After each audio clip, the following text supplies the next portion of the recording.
We'll start at the Merchants Bank in South Hero, where Island Arts has had a gallery since 1997. Chris Allard, community banking manager, told us that it is a rotating gallery with a new exhibit every month featuring local artists from the 5 communities in Grand Isle County.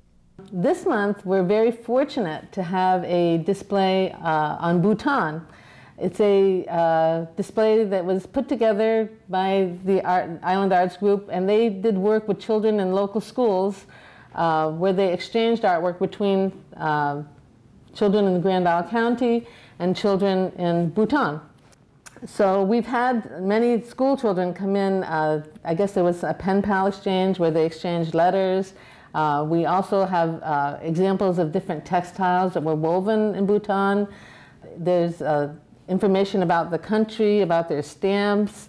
So there's a lot of information in this display, and it's been very exciting to have the children come in. We've had kids from Isle Lamont and kids from South Hero, kids from Alberg, Grand Isle. So it's been wonderful. And we also have had a lot of interest, the customers that have come in the bank. They've gone in, and people have gone and taken their children back to see it. We had a woman this morning that came in with her young daughter. She said, "I want to show my daughter this exhibit," she said, "because I haven't seen anything like it."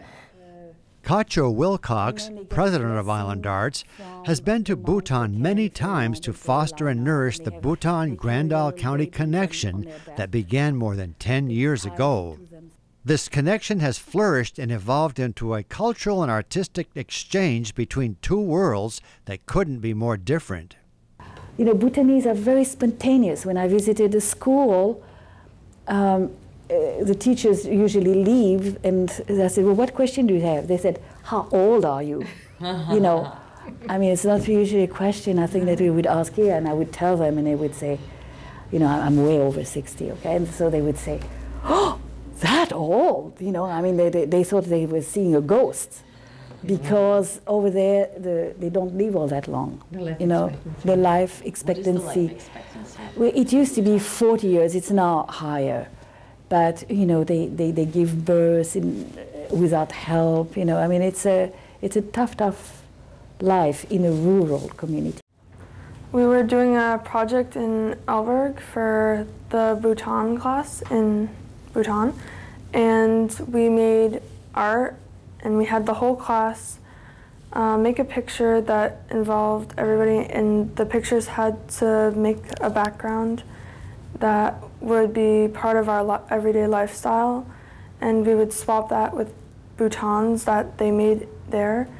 We sent that there, and they gave us their pictures that they drew there. And we think it is important that we know about other countries and their different cultures, so we have more knowledge about what other people's lives are about. We learned a lot of differences about our cultures from Bhutan and where we live in Vermont. Like, for one example is that their state sport is archery, and we don't really do archery around here. We just do like side camps and stuff like that. Another difference is that their state dress is the kids' uniforms, and we don't have a lot of uniforms like at schools here. The students at Alberg have had fun learning about Bhutan over the years.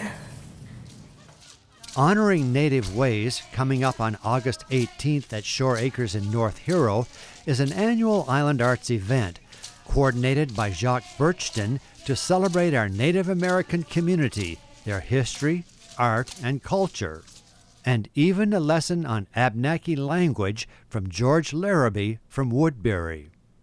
Yo onda tipi, yo ag wigwam. This is not a teepee. This is a wigwam. The word is Abenaki, is from the Abenaki, more accurately pronounced oigwam. It means pieces of. Oigwam, pieces of bark over poles, pieces of bark shelter. That's what it means. While Kim Elmore plays loons at Ripple Falls on the Native American flute, here are some sights and sounds from Honoring Native Ways.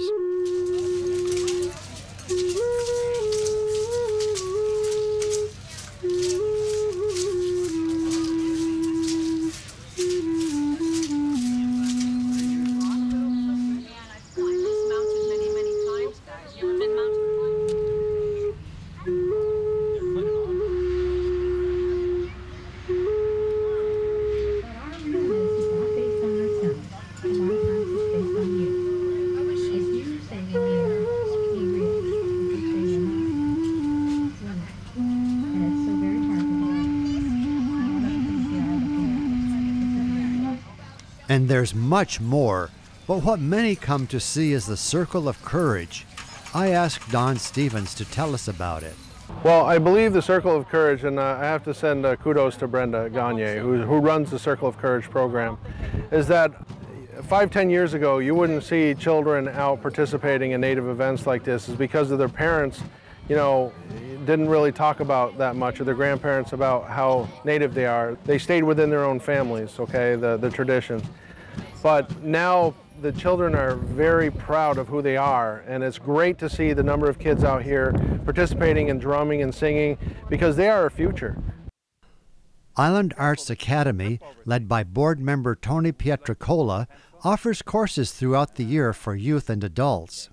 Today we will be looking in on a course taught by Kurt Valenta entitled Nature Awareness Through Art. So, boys and girls, what we're going to do is we're going to look for rotten logs. See, Victoria found one that's really moist. So look, there's a couple of them here.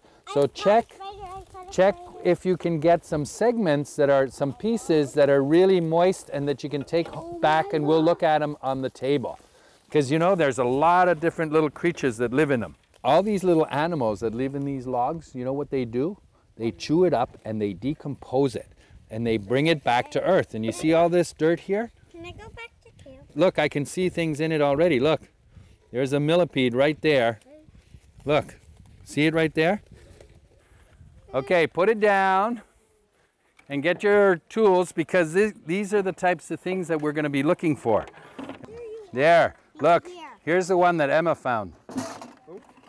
What do you think it is? Can I see? You think it's a centipede? What did you find? An ant? What is mine? No, what is it? I think, well, why don't you look? Mine is that. A centipede. So we had a lot of fun today looking at dead logs, and you know what we're going to do tomorrow? We're going to try and build some of these little insects, and maybe we'll also do some casting of tree leaves, because we'll do something different and look at the places where these insects live. Okay? So I hope you had a lot of fun.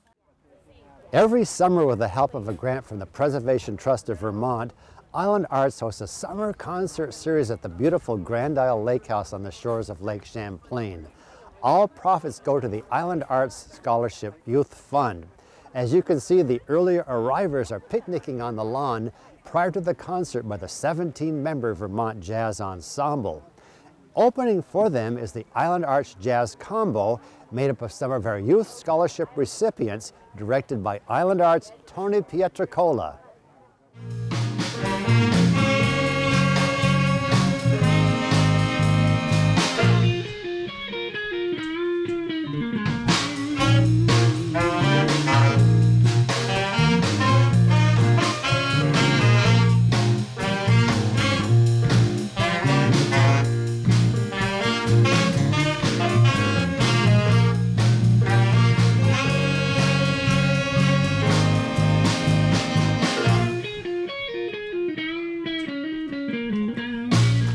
Thank you, Island Arts Combo. And before the Vermont Jazz Ensemble performs, I have just time to tell you that we have 3 concerts coming up this summer at the Grand Isle Lake House. On June 24th, the Will Patton Ensemble. On July 15th, Banjo Dan and the Midnight Plowboys. And on July 29th, the Bluegrass Gospel Project. Picnicking on the lawn begins at 5:30 p.m. and showtime is 6:30 p.m. for the 3 concerts. And now the Vermont Jazz Ensemble.